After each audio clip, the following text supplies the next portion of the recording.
I request Hima Rathod. So she is my heroine in this film.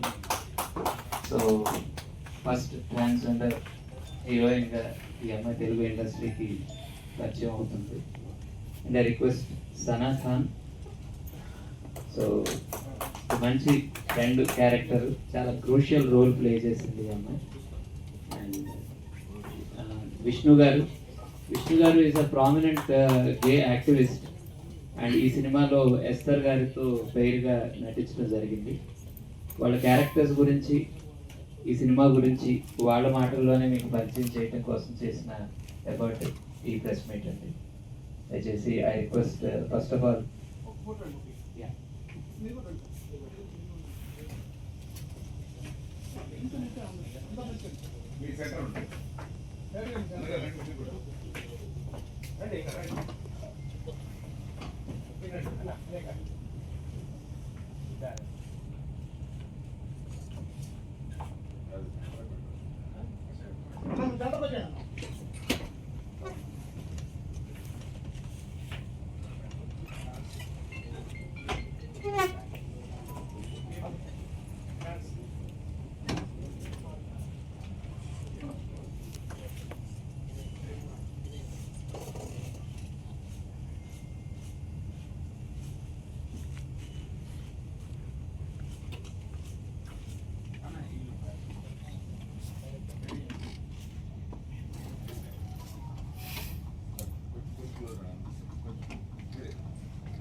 I request Laila Garu to talk about this film.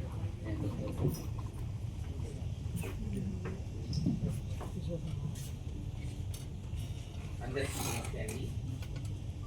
ఈరోజు ఈ LGBT legal battle అనే ఒక movie గురించి మేము ఎన్నో సంవత్సరాలుగా పోరాడుతున్నటువంటి, అంటే వ్యక్తిగతంగా మా కమ్యూనిటీ కోసం మేము ఎన్నో సంవత్సరాలుగా పోరాటం చేస్తున్న ఒక సరైన వేదిక లేక, సరైన అందరికీ ఒకే రకమైన సమాచారాన్ని అందించలేకపోవడం వలన అందరికీ ఒకే రకమైన అవగాహన సొసైటీలో తీసుకురాలేకపోయాం అనేది ఒక మాకు మనసులో ఉండిపోయింది.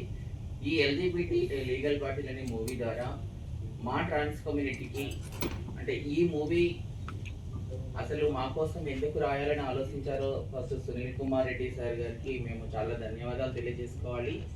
మేమేం ఆర్టిస్టులం కాదు, ఇంతకుముందు ఎక్కడ కూడా మేమేం యాక్ట్ చేసిన వాళ్ళం కాదు. మేము ఒక యాక్టివిజంలో మా కమ్యూనిటీ కోసము పనిచేస్తున్న వాళ్ళము.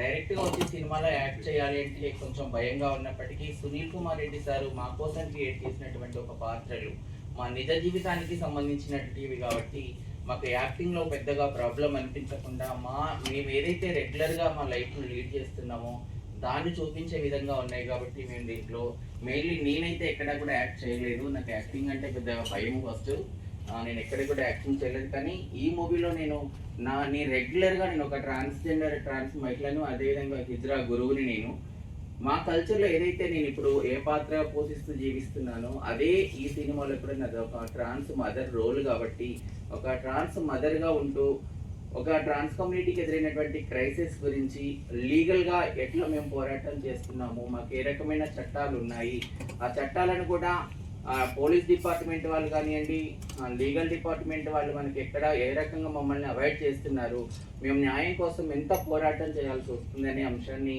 చాలా చక్కగా సునీల్ కుమార్ రెడ్డి సార్ దీన్ని రాయడం జరిగింది.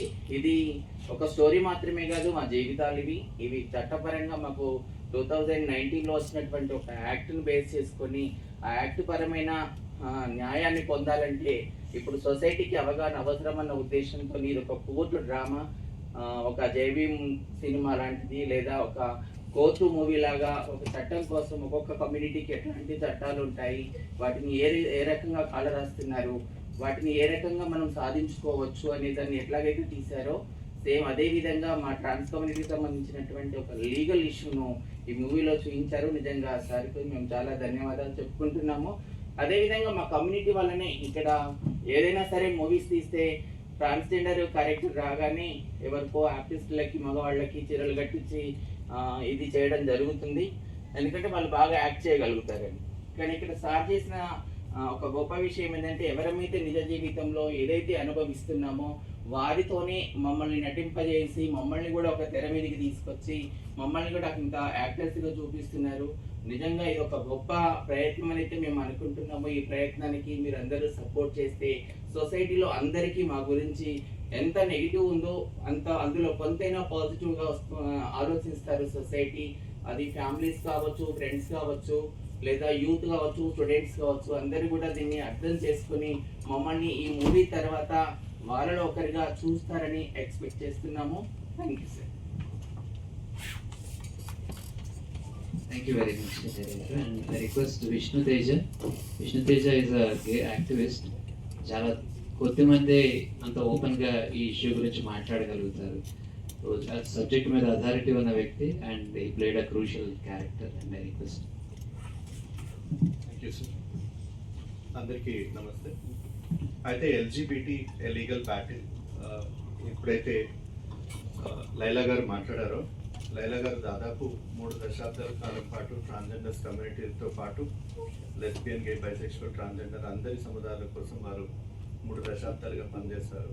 వారి తర్వాత వచ్చినటువంటి జనరేషన్లో నేను దాదాపు 10 నుంచి 12 సంవత్సరాలు తెలుగు రాష్ట్రాల్లో లెస్బియన్, గే, బైసెక్షువల్, ట్రాన్స్జెండర్ కమ్యూనిటీతో పాటు ముఖ్యంగా గే మెన్కి సంబంధించి పోరాటం చేయడం జరిగింది. 2014లో ట్రాన్స్జెండర్ వ్యక్తులను గుర్తిస్తూ నాసా జడ్జ్మెంట్ ఏదైతే వచ్చిందో అది, ఆ తర్వాత 2019 ట్రాన్స్జెండర్స్ వ్యక్తులకు ట్రాన్స్జెండర్ ప్రొటెక్షన్ రైట్ యాక్ట్ ద్వారా మన దేశంలో వాళ్ళు కూడా ఒక పౌరులుగా అనేది గుర్తించడంతో పాటు 2018 సుదీర్ఘంగా ఇటు ట్రాన్స్జెండర్ వ్యక్తుల యొక్క జడ్జ్మెంట్ని ఆధారం చేసుకొని, అదేవిధంగా రైట్ టు ప్రైవసీ జడ్జ్మెంట్ని ఆధారంగా చేసుకొని 2018 5 సభ్యుల ధర్మాసనంతో ఈ హోమోసెక్షువాలిటీని ఇండియాలో బ్రిటిష్ లా అండి, అది ఐపీసీ 377 అంటారు, 7 సంవత్సరాల కఠిన కారాగార శిక్ష. ఎవరైతే హోమోసెక్షువల్ యాక్ట్స్ బిహేవియర్ కలిగినటువంటి వ్యక్తులు ఎవరైతే ఉంటారో వాళ్ళని ఐడెంటిఫై చేసినా, చూసినా, చెప్పినా 7 సంవత్సరాలు నాన్ బెయిలబుల్ యాక్ట్ అన్నమాట. సో అటువంటి పరిస్థితుల్లో మేము దాక్కొని భయపడుతూ సమాజానికి, కుటుంబానికి బతికి పోరాడిన తర్వాత సాధించుకున్నటువంటి ఒక ఫ్రీడమ్. 2018 సుప్రీంకోర్టు ఒక హిస్టారిక్ జడ్జ్మెంట్ ఇచ్చింది, హోమోసెక్షువాలిటీ ఇండియాలో లీగల్. ఇప్పటి వరకు క్రిమినలైజ్ చేసినందుకు మా ఎంటైర్ సభ్యుల ధర్మాసనం క్షమాపణ కోరుతుంది ఎంటైర్ ఎల్జిబిటీ కమ్యూనిటీకి అని వారు ఇచ్చినటువంటి తీర్పు భారతదేశ చరిత్రలోనే ఇచ్చినటువంటి తీర్పుల్లోనే అదొక చారిత్రాత్మకం. అయితే అందులో స్పష్టంగా ఒకటి ఉంది, ఏదైతే ఈ స్టిగ్మా డిస్క్రిమినేషన్ బేస్ అయి ఉందో ఎల్జిబిటీ కమ్యూనిటీ పట్ల, అది రూపుమాపాలంటే అందులో print, electronic, police department, radio ఇవన్నీ కూడా చాలా క్రూషియల్ పాత్ర పోషిస్తాయి. ఈ స్టిగ్మాని రెడ్యూస్ అయ్యేంత వరకు కూడా, ఆ రెగ్యులర్ ఇంటర్వెల్స్లో అవగాహన వచ్చేంత వరకు కూడా వీరి పట్ల మాట్లాడాలి, జడ్జ్మెంట్ పట్ల మాట్లాడాలి అనేది కూడా అందులో ఉంది. అయితే మన తెలుగు రాష్ట్రాలలో ఫిలిం అనేది ఒక మీడియం, ఒక సెన్సిటైజేషన్ కానీ సోషల్ ఇష్యూస్ని తీసుకురావడానికి కానీ సమాజంలో ఉన్నటువంటి ఒక ప్రతిబింబం అని అనుకోవచ్చు. అన్ఫార్చునేట్లీ నాకు తెలిసి మొన్ననే ఒక సినిమా గురించి మాట్లాడుకున్నాం, మాడా వెంకటేశ్వరరావు గారు. అప్పటి నుంచి చూడు పిన్నమ్మ పాడు పిల్లోడు, అక్కడి నుంచి ఒక మెన్ని ఒక ఎఫెమినేట్ క్యారెక్టర్గా ఎన్నో సినిమాల్లో ఎన్నో ప్రామినెంట్ యాక్టర్స్, లీడ్ యాక్టర్స్గా, హీరోస్గా చేసినటువంటి సినిమాల్లో కూడా ఒక గే క్యారెక్టర్ అంటేనే నవ్వుకునే విధంగా చాలా తేడాగా, వాళ్ళు ఊహించినటువంటి ఒక తేడాగా లిప్స్టిక్ వేసుకొని చాలా సెక్షువల్ ఆబ్జెక్టివ్ రైట్ చేసి పర్ఫెక్ట్గా చూపించినటువంటి ఎన్నో సిచ్యువేషన్స్ ఉన్నాయి. బట్ అది జనాలు చూస్తే నవ్వుకుంటారని కొన్ని టీవీ షోస్ ద్వారా కానీ లేదా కొన్ని మెయిన్ స్ట్రీమ్ ఫిలిమ్స్లో కానీ ఫర్ ద ఫస్ట్ టైం ఒక కైండ్ ఆఫ్ గిల్టీ ఉండేదండి. నేను ఎప్పుడైతే ఇంటర్నేషనల్ ఫిలిం ఫెస్టివల్స్కి వెళ్ళినప్పుడు, లేదు పెద్ద పెద్ద బాలీవుడ్, సౌత్ ఇండియాలోంచి కేరళ, తమిళనాడు సినిమాస్ మెయిన్ స్ట్రీమ్గా ఒక గే స్టోరీనో, ఒక ట్రాన్స్ స్టోరీనో, లేకపోతే ఒక లెస్బియన్ స్టోరీ వచ్చినప్పుడు వాళ్ళు తీసేటువంటి కోణం, దాంట్లో ఉండే ఒక దృక్పథం చాలా లోతుగా ఉంటుంది. అండ్ అవన్నీ కూడా కమర్షియల్గా బాక్స్ ఆఫీస్లో చాలా వరకు హిట్ వచ్చాయి. అన్ఫార్చునేట్లీ మన తెలుగు అంటే ఎప్పుడైతే మనం ప్రపంచ స్థాయి మన సినిమాల్ని మనం నిర్మిస్తున్నప్పుడు, ప్రపంచ స్థాయికి మన ఆర్టిస్ట్ని, మన కళని మనం చూపిస్తున్నప్పుడు, ఒక సెక్షన్ ఆఫ్ మార్జినైజ్డ్ పీపుల్ అందరినీ కూడా అంతే అతి దారుణంగా చూపించడం అనేది బహుశా ఇది ఒక తెలుగు వాళ్ళగా గర్వపడే ఒక అంశం కాదని నాకు అనిపిస్తూ ఉండేది. బట్ ఈ విషయంలో సునీల్ కుమార్ రెడ్డి గారి యొక్క ధైర్యానికి, సాహసానికి నిజంగా మా అందరి హ్యాట్స్ ఆఫ్. ఎందుకనంటే it is not for the first social activist, policy makers, వీళ్ళందరితో మేము దాదాపు ఎంతకాలం పనిచేసాం. విన్నప్పుడే మా గురించి బాగుంటుంది, కానీ మేము బయటకు వెళ్ళిపోయిన తర్వాత మళ్ళీ ఇక్కడ జరిగిన ఇంటరాక్షన్స్, వాళ్ళు వేసే శీర్షికలు, అందులో జరిగే కథ అవన్నీ మారిపోతాయి. ఏం మాట్లాడుకున్నామో, ఏం డిస్కస్ చేసుకున్నామో దానికంతా వ్యతిరేకంగా మళ్ళీ అవన్నీ కూడా చాలా హాస్యాస్పదంగా, చాలా వ్యంగ్యంగా, వెటకారంగా, అసహ్యంగా కూడా ఉంటాయి. ఈ సందర్భంలో ఈ ఎల్జిబిటీ లీగల్ బ్యాటిల్లో ఏ డైలాగ్ కానీ, ఏ క్యారెక్టర్ కానీ, ఏ సీన్ కూడా కానీ మాకు మా మనసుని ఇబ్బంది పెట్టే విధంగా, మాకు వ్యతిరేకంగా ఆయన తీయలేదు. ప్రతి సన్నివేశాన్ని నిజ జీవితంలో ఏదైతే మేము ప్రతిరోజు అనుభవిస్తూ ఉంటామో దాన్ని ఆయన తెరకెక్కించడం అనేది ఒక గొప్ప ప్రయత్నము. అందుకు మేమందరం ఆయనకి హ్యాట్స్ ఆఫ్. బికాస్ ఇది నోబడీ క్యాన్ డూ అండి. ఎందుకనంటే నా ఫ్రెండ్స్ చాలా మంది, యాజ్ సార్ ఇంట్రడ్యూస్ చేస్తారు, నేను ఒక గే రైట్స్ యాక్టివిస్ట్ అని ప్రామినెంట్గా. At the same time I'm a gay man my self.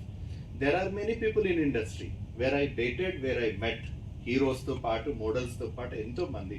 But వాళ్ళందరూ కూడా డైరెక్టర్ ఏం చెప్తారో అదే యాక్ట్ చేయాలి. డైరెక్టర్ ఎంత కామెడీ చేయాలి ఆ సీన్ అంటే అలాగే చేయాలి. ఎందుకంటే డబ్బులు ఇస్తారు, అది ఆ పాత్రకి అంతే.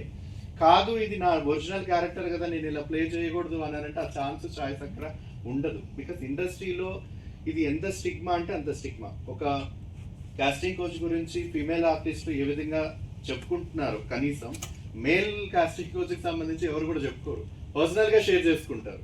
ఒక మోడల్ అవ్వాలనో, లేకపోతే ఒక ఆర్టిస్ట్ అవ్వాలనో, యాక్టర్ అవ్వాలనో వచ్చిన వ్యక్తులందరికీ కూడా male casting coach. There are the gay people, they are the abusers as well. ఇండస్ట్రీలో కూడా ఒకరిని బయట తీసుకురావాలి అంటే ఇంత సెన్సిటివ్ ఉన్నటువంటి ఈ అంశాలన్నింటినీ కూడా ఆయన మా రెండు జీవితాల్ని, అటు ట్రాన్స్జెండర్ వ్యక్తుల జీవితాల్ని, ఒక హోమోసెక్షువల్ మ్యాన్ యొక్క జీవితాల్ని తెలుగు రాష్ట్రాలలో ఎంత స్టిగ్మటైజో చూడండి. Because I come from very privileged background, class, cost, reason, religion. As a ఇండివిజువల్గా నేను సస్టైన్ అవ్వడమే ఒక పెద్ద ఎత్తు. అంటే మేము ఇంతకాలం బ్రతికి మీ ముందు వాళ్ళని ఉంచోవడం అనంటే అది ఒక రోజుతో అయిన పని కాదు. అలాంటిది అసలు నటన అంటేనే కూడా మాకు అసలు ఏమీ తెలియదు. ఆయన మాతో స్టోరీస్ డిస్కస్ చేస్తారు. ఇప్పటి వరకు ఉన్న ఒక గొప్ప థింగ్ ఏంటి అని అంటే, ఎవరికి నచ్చింది వాళ్ళు షూట్ చేసుకునే వాళ్ళు యూట్యూబ్లోనో మెయిన్ స్ట్రీమ్లోనో రిలీజ్ చేసేవాళ్ళు. ఎవ్వరు కూడా ఒక కన్సల్టేషన్ చేసి అసలు మీ లైఫ్ ఎలా ఉంటుంది అనేది కాదు. కొంతమంది మా డేటింగ్ యాప్స్లో వచ్చేవాళ్ళు, కొంతమంది వీళ్ళని జస్ట్ సిగ్నల్స్ దగ్గర, లేకపోతే బెగ్గింగ్ ప్లేసెస్లో, సెక్స్ ప్లేసెస్ ప్రాంతాల్లో చూసి అక్కడి వరకే జడ్జ్మెంటల్గా స్టోరీస్ రాసుకునే వాళ్ళు తప్ప, రియల్ టైం మాతో ట్రావెల్ చేసి చూసి మా డే లైఫ్ ఎలా ఉంటుంది అనేది డైరెక్టర్ గారు చేసిన ప్రయత్నం అద్భుతం. సో ఐ రిక్వెస్ట్, ఎందుకంటే I don't think so it is a request, ఒక humble submission from our side. ఏంటంటే ఒకటే రిక్వెస్ట్ అండి, ఎక్క బాక్స్ ఆఫీస్లో బాలీవుడ్ కానీ మనకు తమిళనాడు, కేరళ వాళ్ళందరూ చాలా సినిమా పట్ల తీసినటువంటి స్టోరీస్ అన్నీ కూడా ప్రజల వరకు వెళ్ళాయి, అక్కడ పాలసీస్ కూడా మారిపోయాయి. అది మన తెలుగు రాష్ట్రాల్లో అది జరగట్లేదు. సో మీరు మా మీద సింపతి కాకుండా ఒక ఎంపతి తోటి మమ్మల్ని కూడా యాజ్ ఎ హ్యూమన్ బీయింగ్స్గా కన్సిడర్ చేసి మేము రేపటి రోజున ఆర్టిస్ట్ అవుతామో లేదో that is a secondary thing. కానీ ఈ సినిమా ఒక మొదటి మైలురాయి అవ్వాలి, మా జీవితాలకు ఒక వెలుగుని సమాజంలో తీసుకురావాలి, ఒక మంచి ప్రయత్నంలో భాగంగా ఈ సినిమాను మేమందరం ఉన్నందుకు గర్విస్తున్నాం. అలాగే మా డైరెక్టర్ గారికి మరొకసారి ధన్యవాదాలు. మీ అందరికీ కూడా ఇవాళ ఈ ప్రెస్ మీట్కి వచ్చినందుకు థ్యాంక్ యూ సో మచ్ అండి. థ్యాంక్ యూ విష్ణు గారు. And Sana, my rebel artist.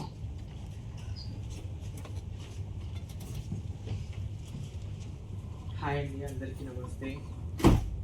First of all నేను మా రెడ్డి సార్కి థ్యాంక్ యూ సో మచ్ నాకు ఈ ఆపర్చునిటీ ఇచ్చినందుకు. ఈ స్టేజ్లు ఈ మైక్లో అయితే మాకు ఇప్పటివరకు తెలియదు. This is the first time.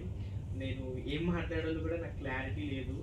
But మీకు చెప్తున్నాను, మేము ఈ మూవీ చాలా కష్టపడి జనాల కోసం మా లైఫ్ ఎలా ఉంటుందో చెప్పడానికి ఇది క్లియర్గా ఈ ఒక మూవీ ద్వారా మేము ఈ మూమెంట్కి తీసుకొచ్చాము. అది సక్సెస్ చేసి మా బాధలు ఎలా ఉంటాయో చూస్తే చాలు. ఇంకా మేమేం దానికన్నా ఎక్కువ ఏం కోరుతలేము. చాలామందికి అపోహలు ఉంటాయి. ఏంటిదని చెప్తే ట్రాన్స్ ఇదేనా అదా ఇది ఏంటిదా అనేది చాలామందికి ఒక క్వశ్చన్ మార్క్ ఉంటుంది. ఆ క్వశ్చన్ మార్క్ ఒకటి తీసేసి మేమేంటిదో అనేది ఒక్కసారి మాకు చెప్తే, మమ్మల్ని గుర్తిస్తే మేము కూడా మా టాలెంట్ ఏంటిదో మేము రుజువు చేసుకుంటాం. ఇంకా ఈ ఇండస్ట్రీలో అయినా కానీ దేంట్లోనైనా కానీ మేము సక్సెస్ అయ్యి చూపిస్తామని చెప్పేసి నేను చెప్తున్నాను. ఇంకా మీ అందరికీ ఒక మాట చెప్పాలనుకుంటున్నాను. నేను ఈ మూవీ సొసైటీ దగ్గరికి చేర్చే బాధ్యత మీది. అందరూ చూడాలి, అది కూడా మీదే బాధ్యత. ఎందుకంటే మేము కూడా ఈ సొసైటీలో ఒక భాగం కాబట్టి ఈ మాట నేను చెప్తున్నాను. ఇంకో మాట, thank you so much Sunil Kumar Reddy sir. Okay, thank you. Thank you. And మా హీరోయిన్ సినిమా యాక్ట్ చేశారు. అందరికీ హాయ్ అండి, నా పేరు హిమ, నేను ఒక ట్రాన్స్ ఉమెన్ని. ఈ మూవీ నా first film LGBT a legal battle. ఈ మూవీలో అవకాశం ఇచ్చిన డైరెక్టర్ గారు సునీల్ కుమార్ రెడ్డి సార్కి చాలా రుణపడి ఉంటాను. ఎందుకంటే మా ట్రాన్స్జెండర్ కమ్యూనిటీ మొత్తం ఏమేమి ఫేస్ చేస్తామో డైలీ రొటీన్లో మా కష్టాలు కానీ బర్త్ నుండి ఇప్పటి వరకు మేము చేంజ్ అయ్యే వరకు మేము ఫేస్ చేసేటివి అన్నీ నా ద్వారా ఈ మూవీలో రీప్రజెంట్ చేయడానికి నాకు ఛాన్స్ ఇచ్చిన సార్కి నేను ఎప్పటికీ రుణపడి ఉంటాను. ఈ మూవీలో పెద్ద పెద్ద యాక్టర్స్తో నేను స్క్రీన్ షేర్ చేసుకోవడం జరిగింది. ఇంకా మా పెద్దవాళ్ళు లైలమ్మ గారు కానీ, చంద్రముఖి గారు కానీ, సోనరాథుర్ గారు కానీ, అలాంటి పెద్దవాళ్ళతో ఈ మూవీలో యాక్ట్ చేయడం నేను చాలా ప్రౌడ్గా ఫీల్ అవుతాను. ఈ మూవీ ఖచ్చితంగా జూన్ 19న రిలీజ్ అవుతుంది. అందరూ సొసైటీ కానీ పబ్లిక్ కానీ అందరూ ఈ మూవీ చూసి ఆదరిస్తారని, మా మీద ఉన్న వేరే అపోహలు కానీ అవన్నీ పోతాయని, మా ఈ మూవీ చూసిన తర్వాత మమ్మల్ని చూసి చూపు మారి మాకు కూడా ఒక సపోర్ట్ అనేది వచ్చిద్దని, ఇది ఒక మా ఫస్ట్ స్టెప్ లాగా అనుకొని మమ్మల్ని అందరినీ ఆదరిస్తారని మనస్ఫూర్తిగా కోరుకుంటున్నాను. Thank you so much. Thank you. That's lovely అండి. నా మిగతా ఆర్టిస్టులు అందరూ కూడా ఎల్బి శ్రీరామ్ గారు వేస్తారు, ఆనంద్ చక్రపాణి గారు, ప్రీతి నేము గారు, వాళ్ళందరికీ మీ అందరికీ పరిచయం అన్నవాళ్ళే. ఇప్పుడు వీళ్ళని పరిచయం చేయడం కోసం స్పెసిఫిక్గా ఇది నేను తీసుకున్నది. ఎనీబడి ఏదన్నా అడగాలి, ఇంకేదన్నా బెటర్గా మీరు ఆర్టికల్ని రిప్రజెంట్ చేయగలను అనేది మీకు ఏమన్నా అనిపిస్తే సో ప్లీజ్. చట్టం కోసం మీరు పోరాటం చేసింది, ఆల్రెడీ చట్టం వచ్చింది కదా, మళ్ళీ మీరు దీంట్లో కొత్తగా ఏం చూపిస్తారు? అంటే చట్టంలో చాలా విరోధాభాసాలు ఉన్నాయండి. చాలా ఒక ఇంపార్టెంట్ ఆస్పెక్ట్ ఏంటంటే ట్రాన్స్జెండర్ ప్రొటెక్షన్ యాక్ట్ 2019లో ఒక ట్రాన్స్జెండర్ మహిళ మీద ఒక అఘాయిత్యం జరిగితే పడే మ్యాక్సిమం పనిష్మెంట్ 2 సంవత్సరాలండి, మినిమం 6 months. అంటే ఒక పిక్ పాకెట్ కొట్టడం కంటే కూడా చాలా చిన్న నేరం. అంటే వాళ్ళని ఏమైనా చేసుకోవచ్చు అని ఇచ్చిన ఒక లైసెన్స్. ఇది ఈక్వాలిటీ గురించి గొప్పగా చెప్పుకుని ఈ దేశంలో ఇంతకంటే పెద్ద డిస్క్రిమినేషన్ ఉంటుందని నేను అనుకోను. ఒక నిర్భయ చట్టం రావాలి అని చెప్పి కొవ్వొత్తులు పట్టుకొని మనం క్యాండిల్ని పట్టుకొని నడిచిన వాళ్ళు మనందరం. మన సాటి మనిషి ఇంకొక మనిషి మీద అలాంటి సిమిలర్ అఘాయిత్యం జరిగితే దాన్ని చాలా సింపుల్ కేసు కింద కన్సిడర్ చేయటం, అండ్ దట్టు 2019 నుంచి ఈ రోజు వరకు ఒక్క కేసు కూడా ఫైనల్ జడ్జిమెంట్కి రాలేదండి. ఒక్క కేసు కూడా రిజిస్టర్ కూడా కాలేదు.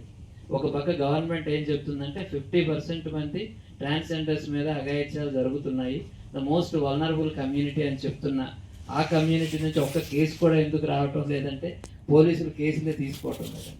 అంటే వాళ్ళ బాధ, ఎందుకంటే జనానికి ఎలాగా వాళ్ళంటే ఒక రకమైన వేరే ఒపీనియన్ ఉంది కాబట్టి వాళ్ళని ఇగ్నోర్ చేసినా ఏమి పట్టించుకోరు అనే ఒక సామూహికమైన ఒక డిస్క్రిమినేషన్ జరుగుతూ ఉంది.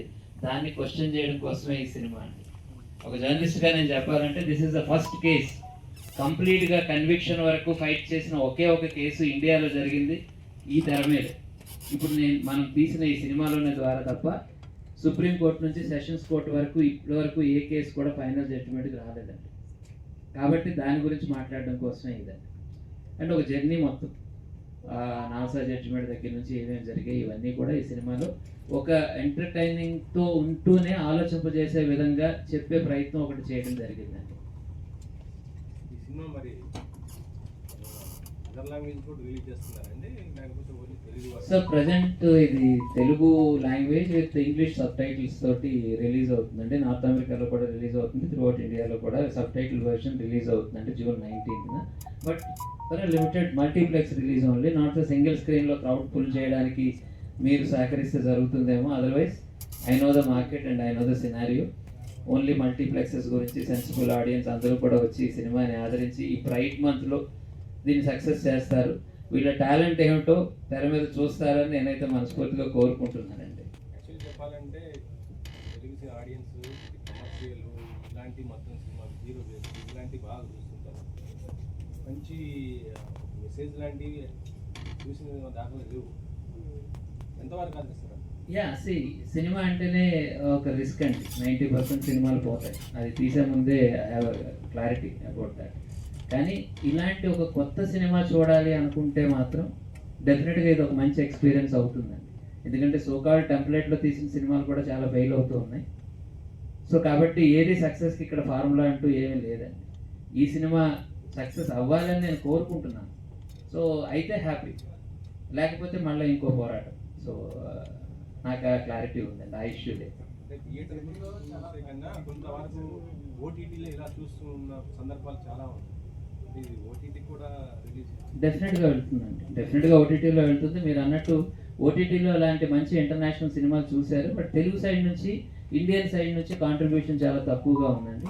This is the Indian side of a story of LGBT community అండి. ఆల్రెడీ పూణేలో జరిగిన ఒక ఇంటర్నేషనల్ ఫిల్మ్ ఫెస్టివల్లో దీనికి బెస్ట్ ఫిల్మ్ వచ్చిందండి మొన్న May 31st. That is the first contention and we got best film award అండి. అంటే అదొక ప్రూఫ్ దట్ క్వీర్ కమ్యూనిటీ ఈ సినిమాని యాక్సెప్ట్ చేసిందే అనే ఒక ప్రూఫ్. అది ఆడియన్స్ దగ్గరికి తీసుకొని వెళ్ళాలి. నాకు మెయిన్ ఏమిటంటే ఆ ఫెస్టివల్స్ మాత్రమే ఈ సినిమాలు పరిమితం అవ్వకూడదండి, జనం మధ్యలో డిస్కషన్ కావాలి అన్నది. నేను ఏదో ఒక గ్రూప్లో పెట్టి ఏ సాఫ్ట్వేర్ కంపెనీలోనో అందరితో కూడా ఇంటరాక్ట్ అయ్యి ఒక స్క్రీనింగ్ ఫ్రీగా వేయొచ్చండి, కానీ అది అక్కడికే పరిమితం అయిపోతుందండి. ఈరోజు ఒక ఫిల్మ్ ఛాంబర్కి వచ్చి ఎందుకు మాట్లాడాలి, వీళ్ళని ఎందుకు డైరెక్ట్గా మెయిన్ స్ట్రీమ్లో పరిచయం చేయాలి అంటే because it should be sensitising main stream audience also. అది నా మెయిన్ ఇంటెన్షన్ అండి. గతంలో వీళ్ళ మీద వచ్చిన ఒక సినిమా సెన్సార్ ఆపేషన్, నాకు నా సినిమాని కూడా ఇక్కడ సెన్సార్ ఇవ్వలేదండి. నేను బాంబేకి వెళ్ళి తెచ్చుకున్నాను. రీజన్ ఏమిటంటే ఇలాంటి కేసే మేము ఇప్పటి వరకు చూడలేదండి, దీని మీద మేము సెన్సార్ ఎలా ఇస్తామండి అన్నారు. దే హ్యావ్ నో క్లారిటీ, అది ఓపెన్గా చెప్పారు. I'm very happy and thankful to them. So నేను బాంబేకి వెళ్ళిన తర్వాత we had a revising committee and తర్వాత దాన్ని వితౌట్ కట్స్ నాకు ఇచ్చారు, చిన్న ఆడియో కట్స్ తప్ప. అండ్ UBA సర్టిఫికేషన్ తోటి వచ్చింది. And it's a film that can be viewed with the family. Especially నేను స్కూల్స్ని సెన్సిటైజ్ చేసే ఇంటెన్షన్ కూడా తీసుకున్నాను కాబట్టి I want school children also to come and watch the film along with their parents అండి. సినిమాలు వచ్చాయి, అప్పుడు కూడా శరత్ కుమార్ లాంటి వాళ్ళు చేశారు. శరత్ కుమార్ గారు చేశారు కాంచనా.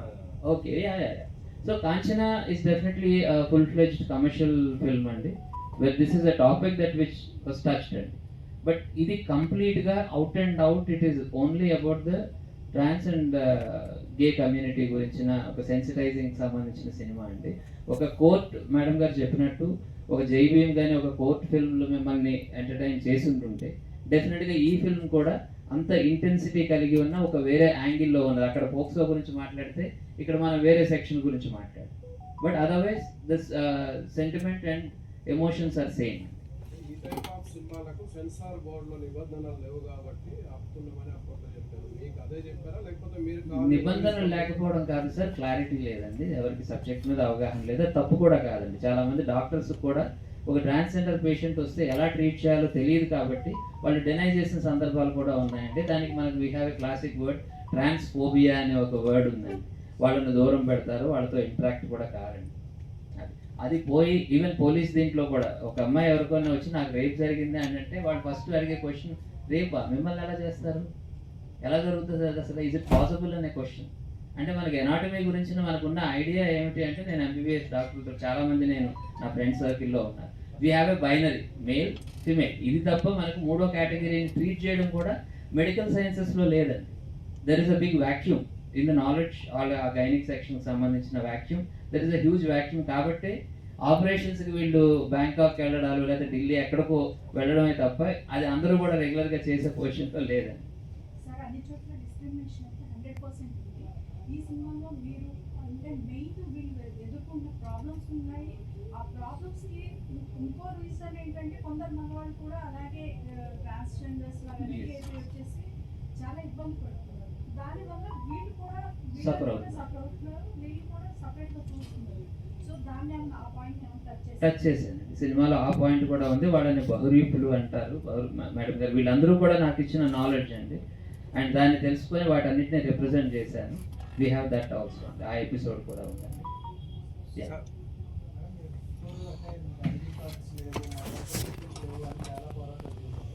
ఇప్పుడు మేజర్గా మీరు ఏ కోసం పోరాడుతున్నారు? ఎందుకంటే గవర్నమెంట్ కూడా మిమ్మల్ని గుర్తించింది. బట్ ఇప్పుడున్న సిచ్యువేషన్స్లో చేస్తున్న ప్రాబ్లమ్స్ అంటే ఏం చెప్తున్నారు? అంటే ఇప్పుడు మేమైతే ఈక్వాలిటీ కోసం ఫైట్ చేస్తున్నామండి. మాకు మామూలుగా ఇంతకు ముందు ఓటర్ ఐడి అవన్నీ కూడా గతంలో మేము చేసినప్పుడు సరే మేము ప్రతిదీ ఒక హక్కునే, అది మాకు ఓటు హక్కు అనేది 18 years దాటిన ప్రతి ఒక్కరికి రావాల్సిన హక్కు. కాబట్టి మమ్మల్ని సొసైటీ అప్పటికి ఇంకా గుర్తించలేదు కాబట్టి దాని గురించి పోరాడడం. ఇప్పుడు ఎట్లాగో ఈ సోషల్ మీడియా వచ్చిన తర్వాత కొంతమంది కొంత అవగాహన పెరిగిన తర్వాత ప్రభుత్వాలు కూడా మమ్మల్ని పట్టించుకోవడం స్టార్ట్ చేశాయి.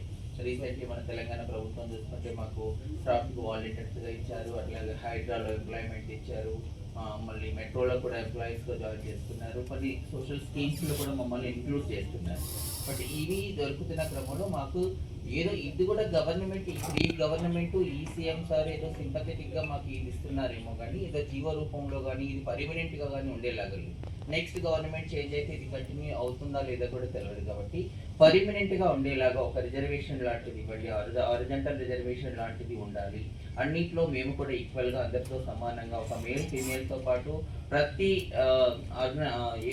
ఆర్గనైజేషన్లో కూడా ప్రతి సెక్టార్లో కూడా మా ట్రాన్స్ కమ్యూనిటీ ఉండేలాగా ఉండాలి అన్న ఉద్దేశంతో మేము ఇప్పుడు పోరాడుతున్నాము. ఈ మూవీ కూడా అందులో ఒక భాగమే. మాకు యాక్ట్ వచ్చినప్పటికి కూడా మీరు ఇంతకుముందు అడిగారు కదా, యాక్ట్ అనేది వచ్చింది, చట్టం వచ్చినప్పుడు కూడా ఇంప్లిమెంటేషన్ అనేది లేదు. ఎక్కడ ఇంప్లిమెంటేషన్లో చాలా గ్యాప్ ఏర్పడింది. సాధించినప్పుడు చట్టంలో మా మీద రేప్ అటెంప్ట్ జరిగితే ఒక 6 నెలల నుంచి 2 సంవత్సరాలు పనిష్మెంట్ అనేది కూడా చట్టంలో జరుగుతున్నటువంటి వివక్ష. అలాంటి వాటి మీద కూడా మేము ఫైట్ చేస్తున్నాం. అంటే చట్టం వచ్చినప్పుడు కూడా చట్టం కూడా మమ్మల్ని వివక్షత పూర్వకంగానే మాకు చట్టాలు తీసుకురావడం జరిగింది. వాటిని సుప్రీంకోర్టులో వెళ్ళి ఫైట్ చేస్తున్నాము. అట్లాగే ప్రభుత్వాలకు ఒక్కొక్క స్టేట్ ఒక్కొక్క రకమైన కొన్ని ఫెసిలిటీస్ ఇవ్వడం జరిగింది. లైక్ కర్ణాటక వచ్చేస్తే 1% ఎంప్లాయ్మెంట్ ఇస్తున్నారు, తమిళనాడులో వస్తే ఒక రకమైన ఫెసిలిటీస్ ఇస్తున్నారు. అట్లా ఒక్కొక్క స్టేట్లో ఒక్కొక్క రకమైన అది ఉన్నప్పుడు మన తెలంగాణలో కూడా కొన్ని స్పెసిఫిక్ గా జీవో ఇక్కడ కూడా హోమ్ గార్డ్స్ అని ఏదో రీసెంట్ ఇచ్చారు కదండి, చాలా మందిని చూసాం. Traffic volunteers sir, home guards కాదు. ట్రాఫిక్ సిగ్నల్స్ దగ్గర ఆల్రెడీ ఎంప్లాయీస్ తో పాటు వీళ్ళు వాలంటీర్స్ గా కూడా ఉంటున్నారు. ఇదేం పర్మనెంట్ ఎంప్లాయ్మెంట్ కాదు. Congrats and first of all మంచి డైరెక్టర్ దొరికారు ఫస్ట్గా. అండ్ అంటే ఈ ఫిలిం వర్క్ చూసుకుంటే మీకు సంబంధించింది అండ్ మీ కమ్యూనిటీకి సంబంధించింది కాబట్టి ఓకే. దెన్ ఫర్దర్గా ఏమనుకుంటున్నారు, ఎలాంటి ఫిలిమ్స్ చేద్దాం అనుకుంటున్నారు? సో బిఫోర్ ఫస్ట్ అసలు ఈ ఛాన్స్ వస్తుందని కూడా నేను లైఫ్లో ఎప్పుడు అనుకోలేదు, కానీ జరిగింది. మూవీలో యాక్ట్ చేశాను, మెయిన్ లీడ్గా హీరోయిన్గా చేశాను. ఇంకా ముందు కూడా మంచి ఛాన్సెస్ వస్తాయి. మా మంచి మూవీస్లో యాక్ట్ చేయడానికి ఛాన్సెస్ వస్తాయి. తప్పకుండా చేస్తాను. నా 100% నేను ఇస్తాను. అడిగాను ఆల్రెడీ. కొంతమంది కారణంగా మీరు కూడా ఇబ్బంది పడుతున్నారు. సో వాళ్ళ గురించి మీరు ఏమైనా పోరాటం చేస్తున్నారు? అంటే అది ఫస్ట్ నుంచి కూడా జరుగుతుంది. మీరు నిజంగా నిజమైన అంటే అందరికీ తెలవాల్సిన ప్రశ్నని అడిగారు. థ్యాంక్ యూ అండి మీకు. ఇది మొదటి నుంచి మాకు పెద్ద ప్రాబ్లం అవుతుంది. సొసైటీలో వాళ్ళు చేసిన ఇష్యూస్ అన్నింటిని కూడా మమ్మల్ని ఇంక్లూడ్ చేస్తున్నారు. అది మొదటి నుంచి ఉంది. వాళ్ళని కొత్తగా వచ్చిన కమ్యూనిటీ ఏం కాదు. ఇప్పుడు మేము కూడా వాళ్ళని డైరెక్ట్గా ఇప్పటికిప్పుడే టూర్ చేసే అవకాశం కూడా ఏం లేదు. ఎందుకంటే వాళ్ళను గతంలో జంగాలని లేదా రకరకాల వేషధారణలతో అంటే రాముడి వేషం, కృష్ణుడి వేషం వేసి ఒకప్పుడు విలేజ్ లెవెల్లో అక్కడిక్కడ తిరిగి వాళ్ళు లైఫ్ లీడ్ చేసేవాళ్ళు.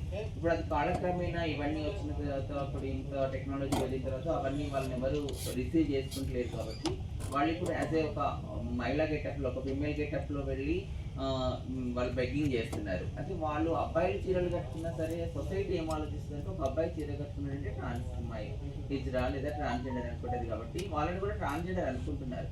వాళ్ళు ఇక్కడ వాళ్ళగా ట్రాన్స్జెండర్ అని చెప్పుకోరు.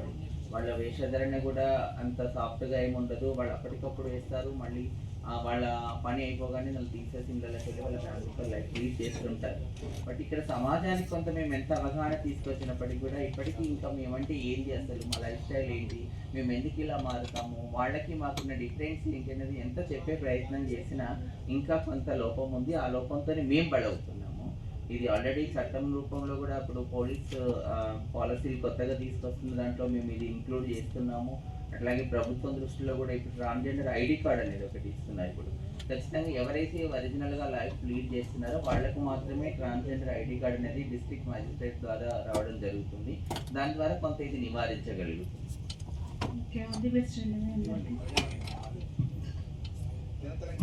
హీరోని గారు మీకు కంగ్రాచులేషన్ అండి. మీ కమ్యూనిటీ నుండి మొదటిసారి హీరోనిగా కావడానికి అంటే ఇది ఒకటి చరిత్ర తిరగరాసినట్టు మీరు. అంటే మీరు అనుభవించిన ఏదైనా సమస్యలు ఈ సినిమాలో ఏమైనా జోడించారా రియాలిటీగా? ఈ మూవీ మొత్తం మా రియల్ లైఫ్ మీదనే డిపెండ్ అయి ఉంటుందండి. ఫ్యామిలీ నుండి డిస్క్రిమినేషన్ కావచ్చు, స్కూల్ నుండి కావచ్చు, చేంజ్ అయిన తర్వాత సొసైటీ నుండి ఎదుర్కొనే డిస్క్రిమినేషన్ కావచ్చు, చీదరింపులు కావచ్చు, ఇవన్నీ మా స్టార్టింగ్ లైఫ్ నుండి ఇప్పటి వరకు మేము ఏమేమి ఫేస్ చేస్తామో అన్నీ ఆ మూవీలో డిపెండ్ అయి ఉంటాయి అన్ని స్టోరీస్ అనేది. మీ ట్రాన్స్జెండర్ నుండి కూడా ఒక ఎంపీగా ఉన్నారు కదా, మీ సమస్యలను ప్రభుత్వం దృష్టి తీసుకెళ్తారా? ఎవరు లేరండి, ఎవరు లేరు. గతంలో ఉన్నారు కదా ఎంపీగా. గతము అది 22 ఇయర్స్ ముందు ఉన్నారు. అప్పటికి ఇంకా సొసైటీలో ఇంత అవగాహన లేదు. అది కూడా నార్త్ ఇక్కడ మధ్యప్రదేశ్ నుంచి ఉన్నారు శుభ్నమోసి గారు అని. అప్పటికి ఇంకా కమ్యూనిటీ గురించి తను ఎక్కడ వాయిస్ రేజ్ చేయడం కానీ మా కమ్యూనిటీ ఇష్యూస్ అని లేదు. ఇప్పుడు మాకు మేము కోరుకుంటున్నాం అంటే రిజర్వేషన్లు అయితే విద్యా, ఉద్యోగం, ఉపాధి మాత్రమే కాదు రాజకీయ రంగాలలో కూడా మాకు ఆ రిజర్వేషన్ ఉండాలి. అలాంటి టైంలోనే మేము రాగలుగుతున్నాం. ఎందుకంటే ప్రస్తుతం ఉన్న పాలిటిక్స్ ఎట్లున్నాయో మీ అందరికీ తెలుసు. అందులో మేమేమి అంటే మనీ పరంగా ఎంటర్ అవ్వలేము, లేదా పబ్లిక్లో మాకున్న దాంట్లో బేస్ చేసుకుని అట్లా ఎంటర్ అవ్వలేము. కాబట్టి స్పెసిఫిక్గా ఒక రిజర్వేషన్ కానీ అంటే గతంలో మన రేవంత్ రెడ్డి గారు చెప్పారు నామినేటెడ్ పోస్టులు అనేటివి ఉంటున్నాయి. కాబట్టి నామినేటెడ్ ఆంగ్లో ఇండియన్స్కి ఇచ్చేటువంటి నామినేటెడ్ పోస్టులను ట్రాన్స్ కమ్యూనిటీకి ఇస్తే బాగుంటుందని మన రేవంత్ రెడ్డి గారు ఎంపీగా ఉన్నప్పుడు చెప్పడం జరిగింది. ఇప్పుడు అది ఇంప్లిమెంటేషన్ చేస్తే ఆ చట్టసభలలో మేము కూర్చునే అవకాశం దొరుకుతుంది. కానీ డైరెక్ట్గా మేము కాంపిటీషన్లకు వచ్చి కూర్చునే అవకాశం అనేది ఇప్పుడున్న సిచ్యువేషన్లో లేదని మేము అనుకుంటున్నాం. డైరెక్టర్ గారు, ఈ సినిమాకు తెలంగాణ గవర్నమెంట్ కానీ ఆంధ్రప్రదేశ్ గవర్నమెంట్ కానీ ఏదైనా సబ్సిడీ ఇవ్వబోతుందా? ఐ డోంట్ థింక్ సో అండి. గవర్నమెంట్స్ అన్నవి ఎప్పుడు కొంచెం నీట్గా ఇంటర్వ్యూన్ అవుతూ ఉంటాయి. First of all I appeal ఆడియన్స్ని అయితే నేను అపీల్ చేస్తున్నానండి, మీరు రావాలి. ఎందుకంటే ప్రభుత్వాలు ఇచ్చే భరోసాలు అవి తాత్కాలికం అండి. ప్రజలు ఇచ్చే భరోసా ఏదైతే ఉందో ఒక మంచి సినిమాలు కానీ డిఫరెంట్ సినిమాలు కానీ సస్టైన్ అవ్వడానికి అవకాశం ఉంటాయండి. నేను ఫస్ట్ ఆఫ్ ఆల్ నేను గవర్నమెంట్ నుంచి ఏమి ఆశించడం లేదండి, బట్ పబ్లిక్ నుంచి ప్రెస్ నుంచి అయితే ఆశిస్తున్నాను సపోర్ట్. ఇప్పుడు ట్యాక్స్ ఏముంటుంది సార్, ఈ ట్యాక్స్ అసలు ట్యాక్స్ అయితే ఎందుకంటే 100 రూపాయల టికెట్ మీద 5 రూపాయలు నిజంగానే 100 రూపాయలు ఇవ్వాలి కానీ 50 రూపాయలు ఇవ్వడానికి సిద్ధం. టికెట్ల రేట్లు ఏమన్నా టికెట్ రేట్లు మనకి ఏం ఎఫెక్ట్ ఉండవండి, ఎందుకంటే బికాజ్ నా ఇక్కడ మల్టీప్లెక్స్లు ఉన్నాయి, తక్కువ రేట్లకు కూడా పెట్టుకోవచ్చు, ఇవన్నీ కూడా ఫెసిలిటీస్ ఉన్నాయండి. చిన్న సినిమాకి అంటే సో కాల్డ్ డిఫరెంట్ సినిమాకి ఉండే ప్రాబ్లం ఆడియన్స్ తాలూకా ఒక ల్యాక్ ఆఫ్ కాన్ఫిడెన్స్ కానివ్వండి, లేకపోతే మిగతా వాళ్ళు ఇదేం చూస్తాంలే దీనికి కూడా డబ్బులు పెట్టాలా అనే ఒక నిరాసక్తత కావచ్చు, అది మెయిన్ రీజన్ తప్ప మిగతా ఏవి నేను పెద్ద రీజన్స్ అయితే అనుకోవట్లేదు. ఎన్ని థియేటర్లో రిలీజ్ చేయబోతున్నారు? ఏంటంటే ఈ సినిమా ఇప్పుడు 140 కోట్ల మంది ఉన్నా కానీ ఎక్కడో ఒక పిల్లకి ఇవ్వమని కేక వేస్తూనే ఉంటుందండి. అంత ఉన్నాయండి థియేటర్స్కి, ఏం ప్రాబ్లం లేదు, కొదవలేదండి. ఇంకొక 20-30 థియేటర్లు ఇంకో సినిమాలు రిలీజ్ అయినా కానీ ఆ రోజు నాకు థియేటర్లు దొరుకుతాయి. డైరెక్టర్ గారు, అంటే మీరు తీసుకున్న ఈ అంటే ఇక్కడ ఆంధ్రప్రదేశ్ తెలంగాణలో ఉన్న ట్రాన్స్జెండర్స్ గురించి తీస్తారా? ఎందుకంటే ఇక్కడ డిఫరెంట్. మీరు రాజస్థాన్ కల్లి కానీ లేదా జైపూర్లో అజ్మీర్లో ఉన్న ట్రాన్స్జెండర్స్ చాలా రిచ్గా ఉంటారు. వాళ్ళ ప్రొఫెషనాలిటీ వేరుంటుంది. అటు కూడా ఆ స్టోరీ కూడా తీసుకునేమని చేశారు. ప్రజెంట్ నేను ఫోకస్ చేసిన ఇష్యూ అయితే మన తెలంగాణ ఆంధ్రాకి సంబంధించిన క్లోజ్గా ఉన్న జాగ్రఫికల్ క్లోజ్నెస్ ఉన్న టాపిక్ గురించేనండి. మీరు అన్నట్టు దేర్ ఆర్ కల్చరల్ డిఫరెన్సెస్ అండి, ఎందుకంటే మావాడి కమ్యూనిటీ కానీ చాలా కమ్యూనిటీస్ వాళ్ళు పిల్లలు పుట్టినప్పుడు కానీ విపరీతంగా వాళ్ళకి డెవలప్ చేయడం ఇదంతా కూడా ఉంది, అది కల్చర్లో పార్ట్ అండి. సో మనకు ఇంకా చిన్న ఎబరేషన్స్ ఉన్నాయండి, ఇంకా చాలా అపోహలు ఇక్కడ ఎక్కువగా ఉన్నాయండి. సో వాటి గురించిన ఒక డిస్క్రిమినేషన్. బట్ ఓవరాల్గా లా అయితే ఇట్ ఈస్ యూనివర్సల్ అండ్ ఇండియాకి మొత్తం ఒకే లా ఉంది. ఆ లాలో అయితే ఈ డిస్క్రిమినేషన్ ఉంది. మీరు చెప్తున్న అజ్మీర్లో కానీ ఆ ఢిల్లీలో కానీ, ఢిల్లీలోనే first Anamika versus state of Delhi వచ్చిందండి ఫస్ట్ కేసు, అది కూడా సగం వరకు పోరాటం జరిగి ఆగిపోయిందండి. It is no case as such అండి, ఇండియాలోనే ఎక్కడా లేదు. మన ఫలానా స్టేట్లో న్యాయం జరిగింది ఇక్కడ జరగట్లేదు అన్నది ఏం కాదండి. అన్యాయం ఆ లెక్కను చూసుకుంటే మొత్తం త్రూ అవుట్ ఇండియా అదే పరిస్థితి. ఓకే, థ్యాంక్ యూ అండి. Welcome sir, thank you very much. Okay sir, thank you. Thank you very much. Thank you media. Thank you.